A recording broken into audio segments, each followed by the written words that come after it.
ଆଜିର ପ୍ରଥମ ପ୍ରଶ୍ନ ହେଉଛି କେଉଁ ରାଜ୍ୟରେ ଚିଲିକା ହ୍ରଦ ଅବସ୍ଥିତ?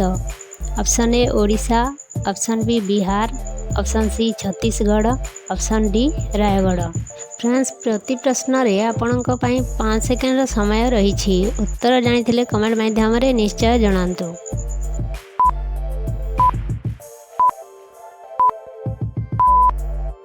ଏହାର ସଠିକ୍ ଉତ୍ତର ହେଉଛି ଅପସନ୍ ଏ ଓଡ଼ିଶା।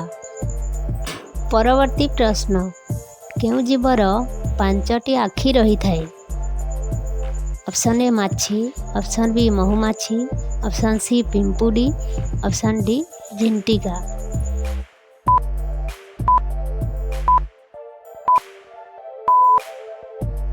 ଏହାର ସଠିକ୍ ଉତ୍ତର ହେଉଛି ଅପସନ୍ ବି ମହୁମାଛି।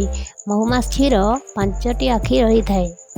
ପରବର୍ତ୍ତୀ ପ୍ରଶ୍ନ, କେଉଁ କାଠ ସୁନାଠାରୁ ବି ମୂଲ୍ୟବାନ ଅଟେ? ଅପସନ୍ ଏ ନିମ କାଠ, ଅପସନ୍ ବି ନଡ଼ିଆ କାଠ, ଅପସନ୍ ସି ଚନ୍ଦନ କାଠ, ଅପସନ୍ ଡି ଲାଲ ଚନ୍ଦନ କାଠ।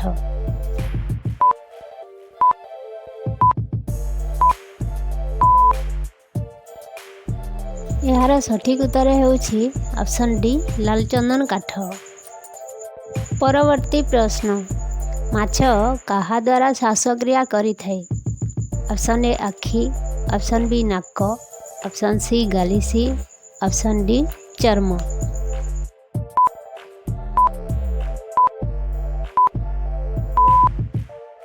ଏହାର ସଠିକ୍ ଉତ୍ତର ହେଉଛି ଅପସନ୍ ସି ଗାଲିସି।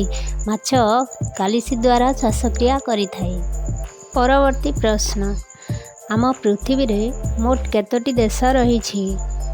ଅପସନ୍ ଏ 120ଟି, ଅପସନ୍ ବି 150ଟି, ଅପସନ୍ ସି 172ଟି, ଅପସନ୍ ଡି 195ଟି।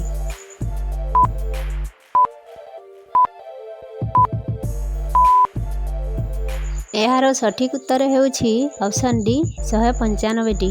ଆମ ପୃଥିବୀରେ 195ଟି ଦେଶ ରହିଛି। ପରବର୍ତ୍ତୀ ପ୍ରଶ୍ନ, ଭାରତର ବଡ଼ ସହର ମୁମ୍ବାଇର ପ୍ରାଚୀନ ନାମ କ'ଣ ଥିଲା? Option A Mumbai, option B Madras, option C Bombay, option D Maharashtra.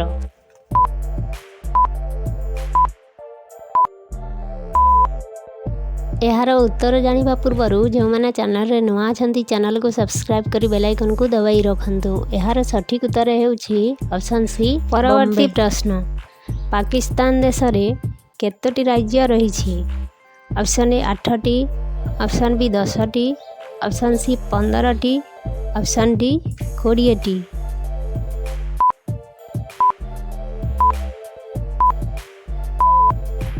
ଏହାର ସଠିକ୍ ଉତ୍ତର ହେଉଛି ଅପସନ୍ ଏ 8ଟି। ପାକିସ୍ତାନ ଦେଶରେ ମୋଟ 8ଟି ରାଜ୍ୟ ରହିଛି। ପରବର୍ତ୍ତୀ ପ୍ରଶ୍ନ, କେଉଁ ଜୀବ ରାତିରେ ମଧ୍ୟ ଦେଖିପାରେ?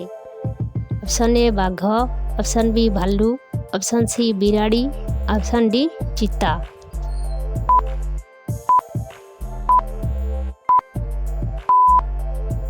ଏହାର ସଠିକ୍ ଉତ୍ତର ହେଉଛି ଅପସନ୍ ଡି ଚିତା। ଚିତା ରାତିରେ ମଧ୍ୟ ଦେଖିପାରେ। ପରବର୍ତ୍ତୀ ପ୍ରଶ୍ନ, ଗଣେଶ ଗୁମ୍ଫା ଓଡ଼ିଶାର କେଉଁ ରାଜ୍ୟରେ ଅବସ୍ଥିତ? Option A Puri, option B Nilagiri, option C Udayagiri, option D Khandagiri.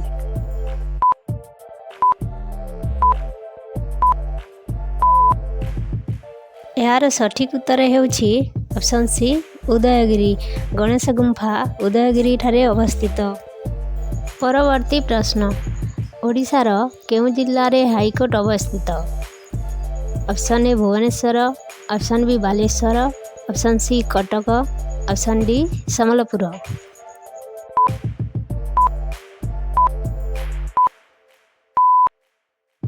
ଏହାର ସଠିକ୍ ଉତ୍ତର ହେଉଛି ଅପସନ୍ ସି କଟକ।